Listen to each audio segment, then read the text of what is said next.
Greetings, this is Ty Brown, and welcome to the One Question Leadership Podcast, where we highlight executive and organizational leadership. Our guest today is Dr. John Porter. Dr. Porter is the Chief Executive Officer and President of the Lindenwood Education System, and Dr. Yancy Freeman, Chancellor of University of Tennessee Martin. Greetings, gentlemen. Thanks for joining us. Thank you. Great to be here with you. Yeah, thank you very much. I want to make sure I get a little background right. Dr. Freeman, background is in admissions, enrollment management, and student success. You were most recently Vice Chancellor of Student Affairs. Is that correct? That's correct. Yep. Vice Chancellor of Student Affairs and Enrollment Management, actually. So okay, and enrollment management. And then Dr. Porter, you've been there for a few years. And last we talked about how you brought all your business sense to grow this Lindenwood education system into more than just a campus with students, but it's a whole ecosystem, right? That's correct. You're correct. We made 2 acquisitions in the last couple of years, as well as being a part of Lindenwood University. Okay, yeah, I think that's excellent. What I want to talk to you about is there's 3 things I want to hit on here: the president's increasing role in college athletics, the adventurous path to stability in the Ohio Valley Conference, and then also creativity and leadership. And I think in terms of a president, you kind of have to be able to, specifically creativity and specifically college athletics, you have to be in tune to what's going on, and then you have to make decisions or help athletic directors make decisions that help the athletics department enhance the mission of the university. And I'll start with you, Dr. Porter. You know, last we talked about the acquisitions and how you were building the Lindenwood education system there, and athletics is a big part of that. So when you see, you know, if you talk about like what they call P4, and you see private equity coming in, you see big money, and it's like, okay, that's fine for athletics, but we're also an institution of research, institution of graduating people, and the majority of people on campus are not student athletes. And so talk to me a little bit about the president's involvement in college athletics from your point of view. Well, you know, fortunately at Lindenwood, I love athletics. I was an athlete myself. And so being a part of a university that we're one of the largest athletic universities in the country with 40 teams here. So we've got our NCAA and our student life sports, things like rugby and different types of athletics. So I love going to many of our athletic events that we have here on campus and outside. And so I'm a big part of what we're doing and how we're trying to drive athletics at Lindenwood. Now, the landscape certainly has changed dramatically. And so we have, you know, like all chancellors and presidents, are looking at how we can build on our athletics, but, you know, how we can look outside of athletics, at least for those firms that are willing to invest. And so like everybody else, you're seeing more and more in the last couple of months of folks that have been, you know, looking at equity firms to come in and invest and give opportunity to, you know, be a part of NIL. And so I think we're all looking for creative ways that we can drive that. Now, you know, personally at a local level, you know, we're doing probably what most universities are doing, looking at our alums, looking at business owners that are in the community that really want to see success for Lindenwood. And so we're working with them and looking for creative ways that we can really drive more attendance at each of those venues, but also we can provide some type of funding to be able to compete at higher levels, you know, with NIL money and other things that are available to college athletics. Does the system that you built there, when you talk about, for the lack of a better word, the revenue from the acquired acquisitions that you've done, yeah, does a part of that go to athletics, or is it all just come back and let's continue to grow either endowments or let's continue to grow profit and loss here on campus? Or tell me, how does athletics fit into what you've built already there? Yeah. So what the system does, and so the 3 entities within the system, you know, we went from about 100 million to 400 million in terms of revenue, top line revenue. And so the system itself provides 2 really good things. It provides cash and capital. And so the cash, you know, every institution at some point in time, there's cycles in terms of need of cash. When you got fall and spring, you know, you got an influx of cash, but then it tends to thin out towards the end of the school year, end of the semester. And so what the system does is it provides cash to everybody in the system, so the 3 entities. And so that's what's great about having the system. The other piece, though, is the capital. And so I think, you know, we're only we acquired our second acquisition in April of this year, and so it'll take 2 or 3 years before we're able to get some of the cash and capital that we want to have in the system that will be able to not only take care of capital projects on campus, but there is a potential that we can use that capital for other things on the athletic side, whether it be in buildings, facilities, programs. Yeah, we're very excited, and we know we've got a 5-year plan that's built for all three entities in terms of the revenue, EBITDA, and the net income. And so we think we're going to be in really good shape. It'll take a little time for us to get this rolling, but with these two acquisitions, we're well on our way. That makes sense. So you have to let the businesses grow a little bit before you can start. Yeah, that makes sense.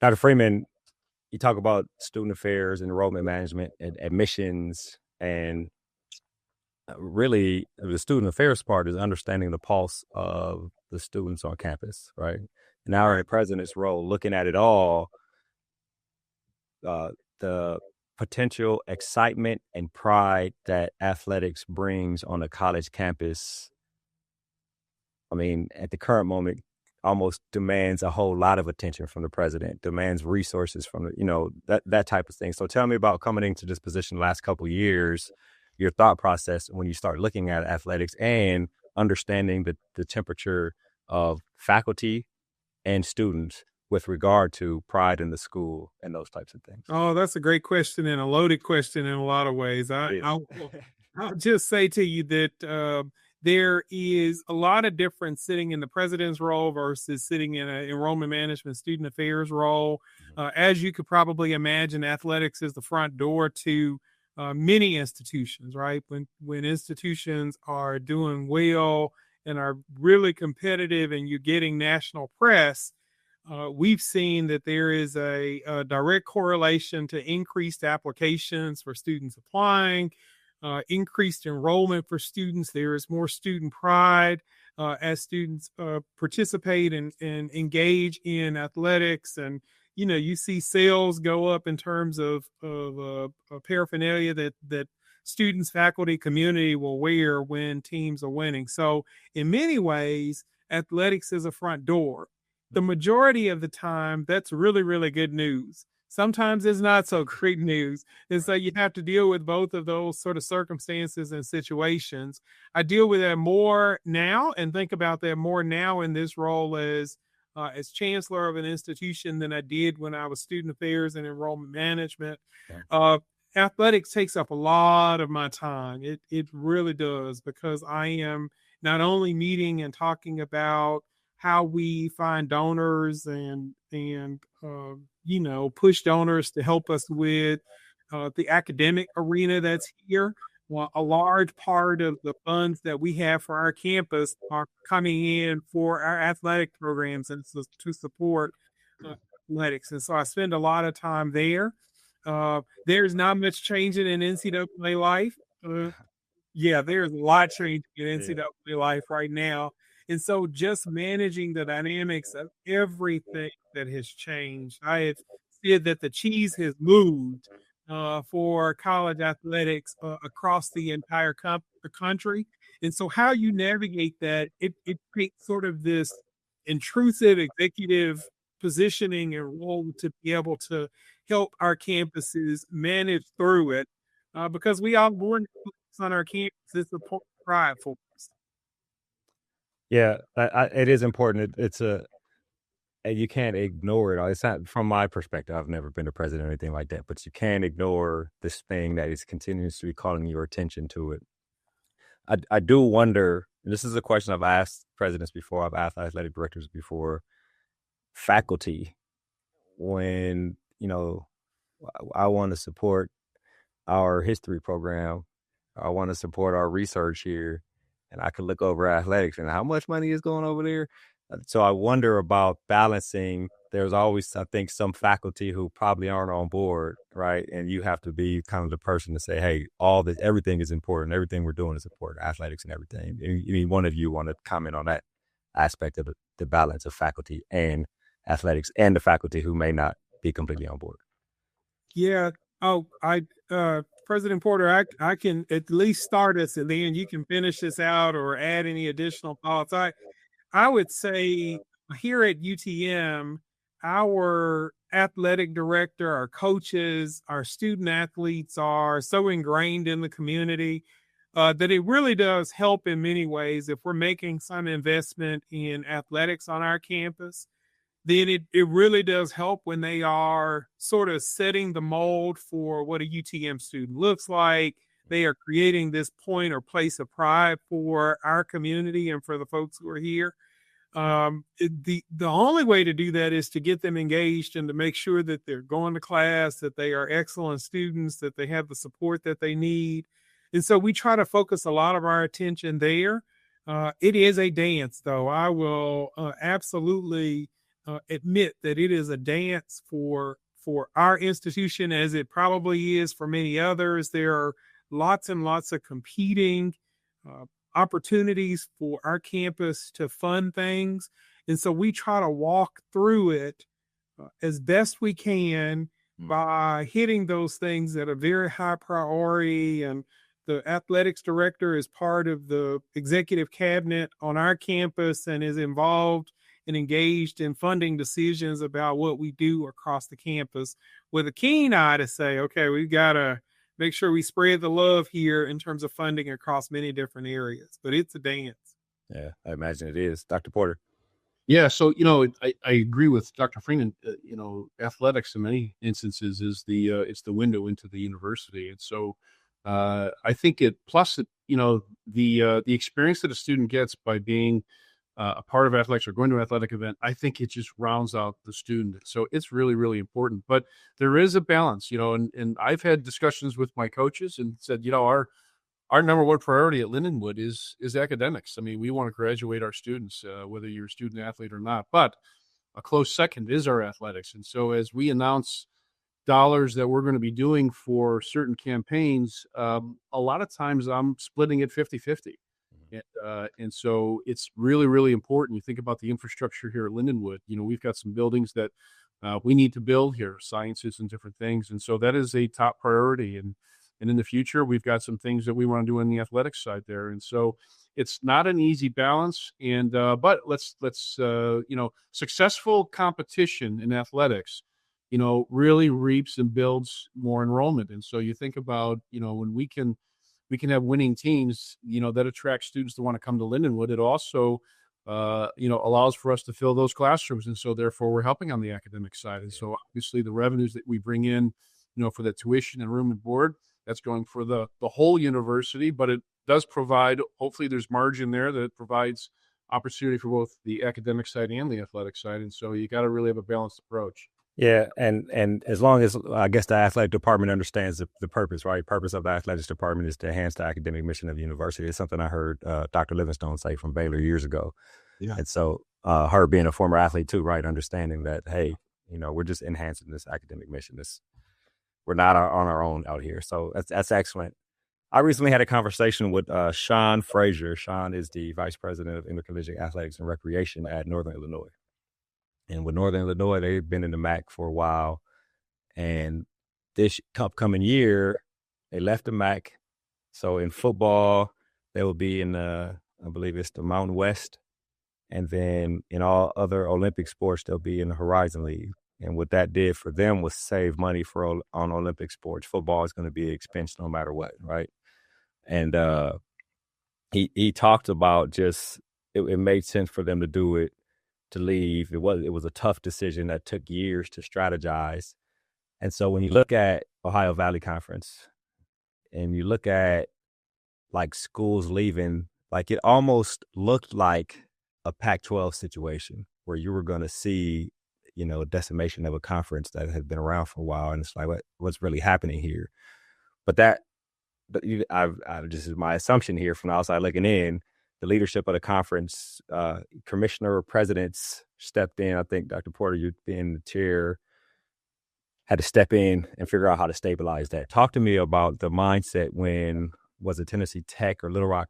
Just when those things started happening, and then now what do we need to do? How do we need to strategize? How do I need to get away from all the stuff we're doing academically, the research and dealing with these professors, to go over here and think about athletics as a president and make sure we stay stable as a conference.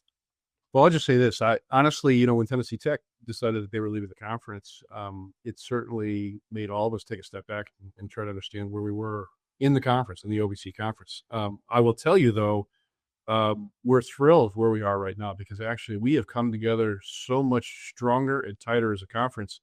We've been a part of this as our 4th year than I've ever seen. And so what it did was it allowed us, or maybe it made us all get on a call as presidents and chancellors and really talk about where are we, where do we want to go. And so with our commissioner resigning, it's given us opportunity to look at new leadership and look at new strategies and put the emphasis on what we want to do as a conference and where we want to build as a conference. And so, we've been having these calls with the presidents, chancellors, and with the ADs.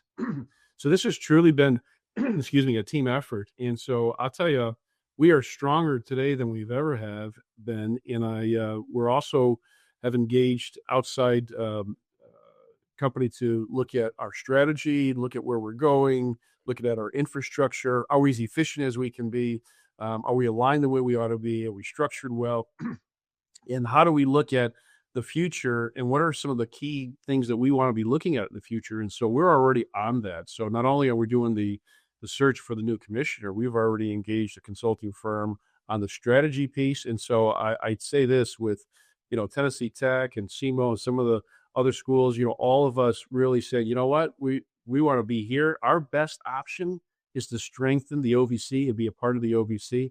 And that's what we've all committed to as presidents and chancellors. And so I couldn't be more thrilled with our stabilization, with our strategy moving forward, or working on our strategy moving forward, and the fact that we're all of one mind. So, Yancy, let me give your thoughts there. I think you said that so beautifully and articulately that I don't know that I can add anything else other than to say I am thrilled to be in a conference with this outstanding group of presidents and outstanding group of institutions who are there. I think President Porter is absolutely right. When Tennessee Tech decided that they were going to, leave the conference, it sent a ripple through the conference. But as presidents, as we decided we were going to step in, it gave us a chance to get eye to eye with each other and to say, okay, are you committed? Are you committed? Are you committed? And everyone said yes. And if the answer to that is yes, where do we go from here? How do we strengthen ourselves? And we are absolutely on the right pathway to be able to, to come back stronger, better, more improved. And I see OVC continuing to just be a giant in NCAA and in college athletics for many, many years to come. Yeah, what's interesting is that there were, from what I understand, there were a couple of other schools. I don't know if Tennessee Martin was one of them, but there were a couple other schools that were actually considering it. Maybe it's time for us to go, look for greener pastures, right? Or whatever you want to call it. It does take strength for leaders to get together and say, hey, it might not be that green. We're greener here. Tell me about that aspect of actually talking to schools that were thinking about leaving and helping them understand their strategic vision. Yeah, some of that is just the natural tendency, right? It is the natural tendency. You have an institution that was a key partner within the conference decide that they're gonna walk away. The natural tendency is for everyone to say, wait, okay, what's going on? How do we sort of stabilize ourselves? What do we do? How do we do this in a constructive way to keep and sustain the conference? Yeah. So while I think some of it was a natural tendency, it really emboldened in a lot of ways the presidents to say, okay, this is a real opportunity for us to step up and engage and participate in a process that renews our commitment to the conference, to each other, to our student athletes, and to the sustainability of the conference overall. There were some candid, very, very candid conversations, open conversations between the presidents, and I appreciated it because I think it made us closer than ever. I've been in this role for 2.5 years, and what I feel now, based on the conversations that we've had, is I could call any of them at any time, day or night, and I have no doubt that they would be there, right? And not just about college athletics, This job can be a tough one and a lonely one to sort of navigate, but advice about anything. So I think we've created a partnership in that way, just based on this small hill that we've kind of overcome to talk about sustainability for the conference. Yeah. I'll come right to you, Dr. Porter. Here, the what I understand is that friction is actually good for cohesion and for moving forward, but then also challenges as a group are good for team building and culture within something. Dr. Porter, talk to me a little bit about that, about talking to other presidents about why, hey, this is why you should stick around here, and the type of conversations those were, especially in the beginning, right? Yeah. Well, and Dr. Freeman was really, very transparent. Several of the presidents were transparent because obviously there were folks that had gotten in contact with to say, hey, you should join our conference. And so we spoke openly about that. And I think the transparency is what moved us along. And so we were able to, there was no elephant in the room. We actually said, oh, hey, let's talk about this and let's really, really see. And what we actually said was, listen, if these certain things happen, are we willing to stay together as a conference? And unanimously, it was yes, absolutely. And so looking at our strategic direction and looking at some of the things that we want to do from an infrastructure perspective, looking at strong leadership going forward. Yeah, the early talks were get the elephant. What's the elephant in the room, and let's really chat about it and talk about it. And we had 7 a.m. conference calls on Saturday mornings, and so it was awesome to have the level of transparency. But it was great also. The ADs are so important. That's really where the rubber meets the road. ADs know everything about what's going on. And the fact that we've got ADs that are part of our process, they're part of our thinking, and they're an integral part of our team. It was great to get their feedback and input also. And so it wasn't just the presidents and chancellors. So those early discussions were about, hey, guys, if we do these things, can we make it stronger? And are we willing to stay together as a unit? And everybody, it really was unanimous that, yeah, we're going to go do this together. We're going to make it stronger. And you know what? We didn't waste any time. And we got on it just like that. And like I said, we already have the search firm in place. We've already got the separate consulting engagement in place. Right. And we're off and rolling. So I couldn't be more thrilled. Is there, when I look to see what's out there publicly, I noticed the increase in the exit fee. Are there other things that were put in place that you can share publicly that, let me see how I can put this, that don't, because there's a lot of thoughts going on here right now, all at the same time, right? It's, you think about, you want to set a vision for the conference, but we don't necessarily have a commissioner in place, right? Because the commissioner may come in with some values that actually can add to that vision, whatever vision is set. So I wonder about the things that are public that have been put in place to help stabilize, but then also when you start thinking about the future, what can you and have you done, but what are the limits on that without a commissioner in place to help, execute and further a strategic vision? I'll say this, and Dr. Freeman, you can speak also. I think, we've raised the bar for ourselves within the conference from an exit fee perspective. We just said, you know what, we'll raise the bar because, we're serious about that we want to be here. We really want to stabilize it. I don't think if you look at, we've got a kind of a two-pronged strategy in terms of the consulting engagement that we're currently in. And one is obviously how we grow the conference. And we're getting specific in terms of football playing schools and other, athletics and we've got lists and folks that we want to go after. And so we're going to drive that as part of this.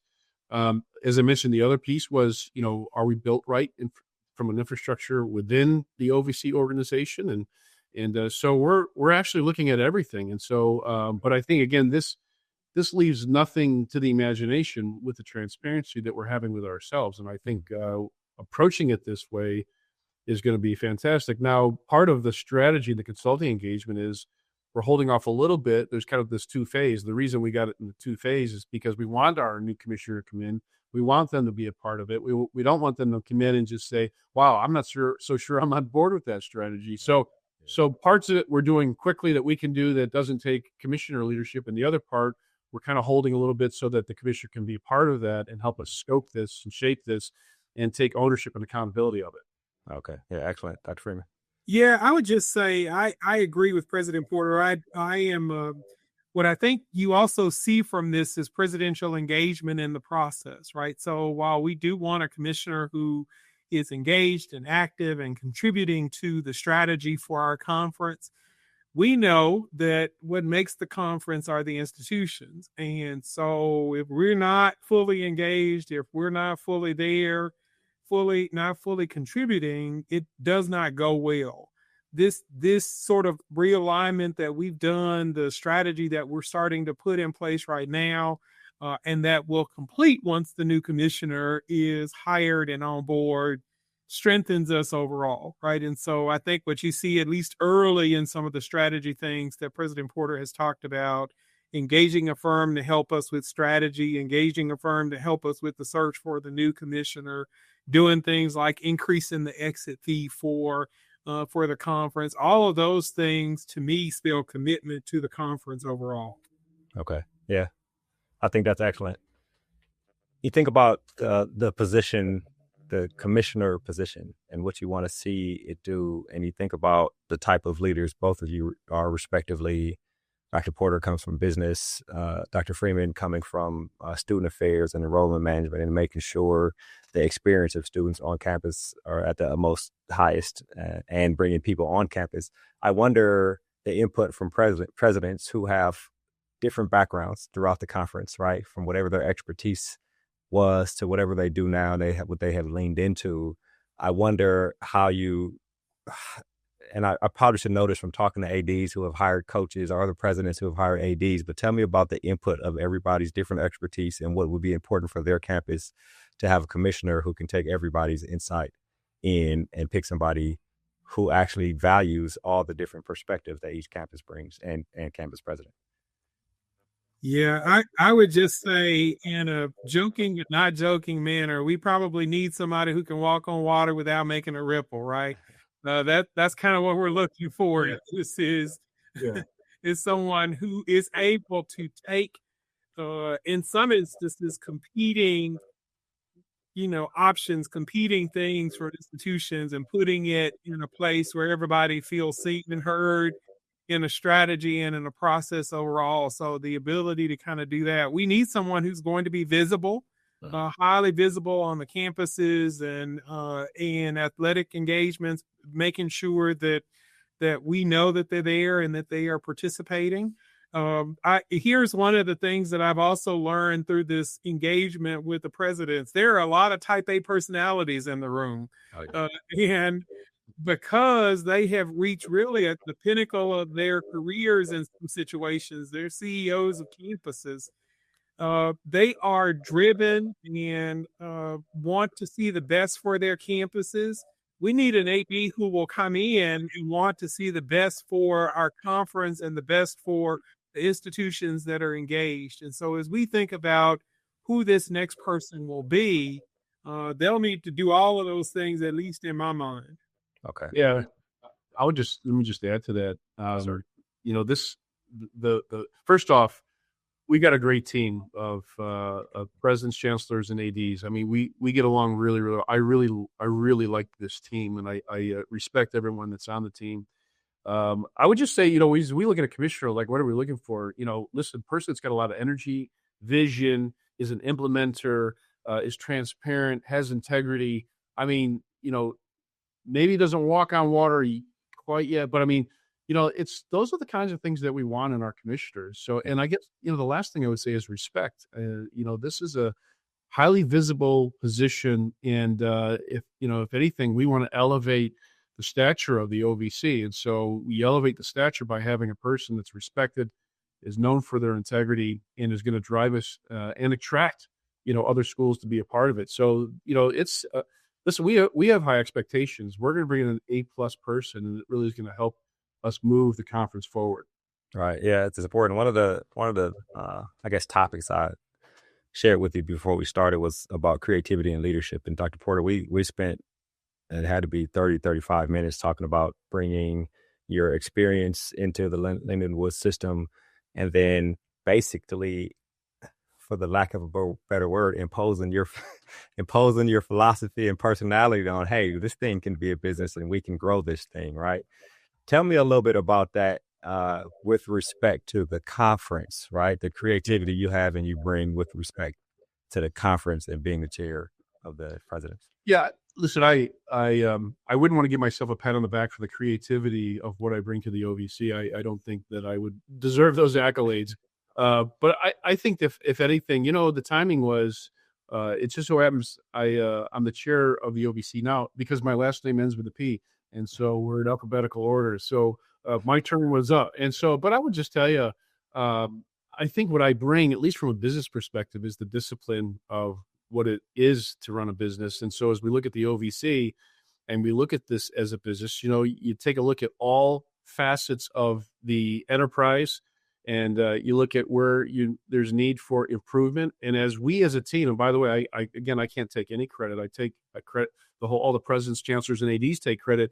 When we take a look and say, hey, here's what needs to happen. My role as the chair is just to say, hey, I'll lead some discussion, but the presidents and chancellors and ADs came up with, here's an executable plan that we want to go drive. And so I think whether I bring that from a business perspective or we as a team of professionals bring that forward, that's what it's all been about. And I would just tell you, we're executing on the things that we said we would go do. And that's what's really, really exciting is that we're seeing, again, it's short in the process and we've got a long way to go, but what we said we were going to do, we've done, and we've done it rather quickly here. So I guess, again, that's part of the execution phase. And when we say we're going to do something, we're going to go do it. And I think, that's what any successful business would do. And I think that's what the OVC is doing.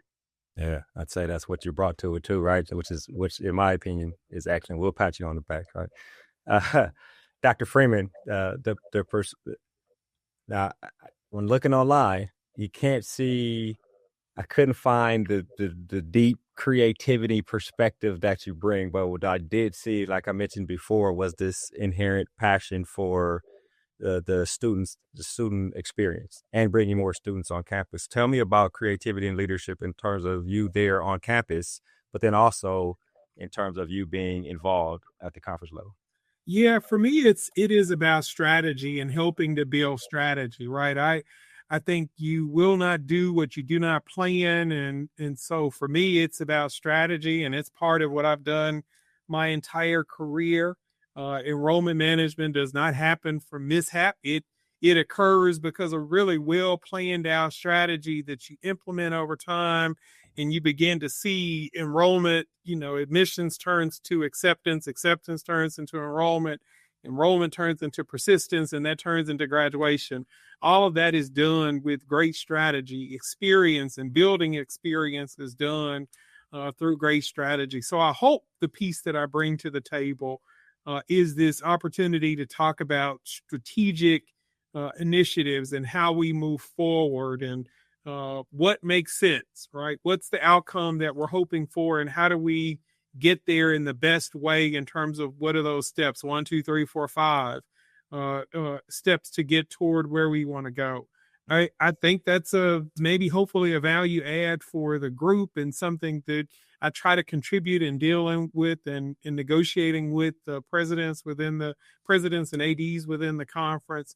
And so the things we've done, as I've stated, I think are very strategic. They're very targeted, and they set us up in a really chronological way for the next successive steps to keep us going.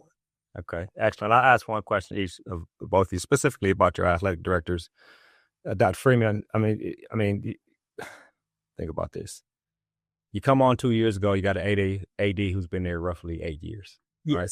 And so obviously being there as long as you have, you've been paying attention to athletics, but now you're talking to the athletic director beyond a, enrollment conversation, beyond the admissions, beyond the student athlete experience conversation. It's like, okay, we're leading this thing here. So tell me about the, for lack of a better word, onboarding in terms of athletics for you and the educational experience that you went through when you became chancellor to be able to help athletics to be successful. Yeah, thank you. Fortunately, I have an outstanding athletic director here, Kurt McGuffin, who has been with our institution, as you stated, 8 years. He is, for me, that brings continuity to our institution. He knows UTM athletics. He knows what's happening on the national front because he's been around it so long. Right. He is a trusted entity in our neck of the woods, in this community, and with this campus. And I think with a group of ADs who are there, it was a process for me to kind of understand bells and whistles, how you're funded, why you're funded, in these areas. What types of changes have you made in the last 5 years with athletics? How are you engaged on campus, and how are we engaging faculty and staff in the process of helping to become early adopters and advocates for athletics? And are there challenges there for me that I need to deal with as we think about how we fund athletics for the campus overall? Kurt has done a magnificent job. I feel very fortunate to have him working with UTM, and I think at least based on what I've been able to see, he's a well-respected AD across the country and certainly within the OVC. Yeah, excellent, Dr. Porter. Jason, from my interactions in terms of interview, he knows what he's doing. He's on point. He's very tuned in to try to make things operate at a high level. And then he has a healthy respect for you in terms of what you've done with the Lindenwood system. Tell me a little bit about that aspect of relationship between you and Jason Cole. Yeah, no, much like Chancellor Freeman, Jason is just, we hired him, I think 3 years ago now. And right when we went D1, right after we announced D1, and we had a leadership change there. And I was fortunate that, he was just across the bridge. So over at SIUE and so he didn't have to move, but the double bonus that we got was he had already established relationships and had networked in the St. Louis area. And so he came in, running day one and already had built relationships that we took advantage of right away, some of our sponsorships and things. And so that's been fantastic. Jason, I just pulled Jason I have 3 councils at Lindenwood, and one of them, the top council, is our strategy council. And a month ago, I added Jason to our strategy council. Okay. Every major decision of Lindenwood goes through our strategy council, and there's only 6 people on it. And so the fact that my AD is on that tells you a lot about his ability to look beyond athletics. He cares about the university. And when you care about the university, you're going to make decisions that are best for the university, not just for athletics. Now, one of the things that he's done in athletics, he's brought discipline there. So as I look at all the coaches, he's got over 100 coaches with 40 teams. So a lot of coaches, and so that's quite a number to manage. And so I know he has commanded the respect naturally from all those coaches. And so I appreciate his input for things outside of athletics, as well as when Jason calls and tells me, here's what's happening. I trust it.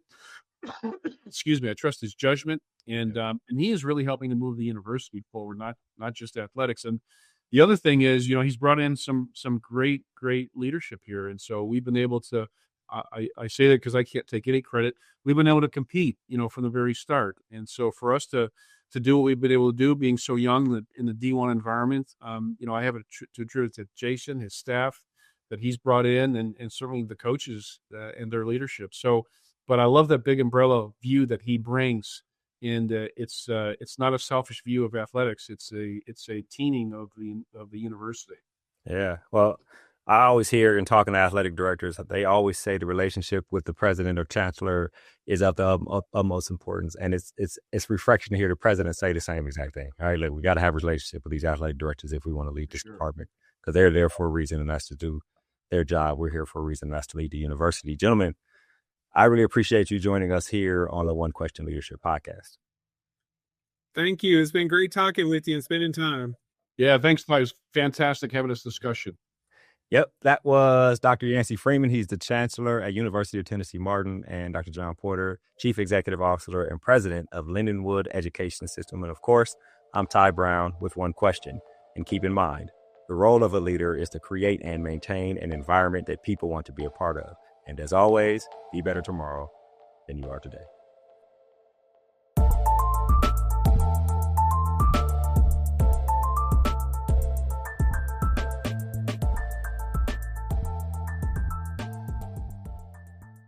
This episode of the One Question Leadership Podcast is produced by Spades Media Group, solving problems using creative leadership.